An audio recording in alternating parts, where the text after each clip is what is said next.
Ikaze nanone muri aya makuru ya televiziyo Rwanda, reka tubasubiriremo iri tangazo ashingiye ku biteganywa n'itegeko nshinga rya Repubulika y'u Rwanda, cyane cyane mu ngingo zaryo y'116 n'112. None kuwa mbere Ukuboza 2025 nyakubahwa Perezida wa Repubulika yashyizeho abayobozi bakurikira: abagize guverinoma, Minisiteri ishinzwe ubuhinzi n'ubworozi, Dr Telesphore Ndabamenye, Ministre; Dr Solange Uwituze, umunyamabanga wa leta; Minisiteri ishinzwe ububanyi n'amahanga n'ubutwererane, Dr Yusta Kayitesi, umunyamabanga wa leta.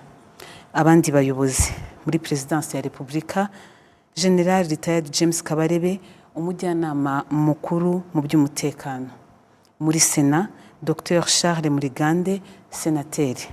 Bikorewe i Kigali kuwa mbere Ukuboza 2025 mu izina rya nyakubahwa Perezida wa Repubulika Paul Kagame, byashyizweho umukono na Dr Justin Nsengiyumva, Ministre w'intebe.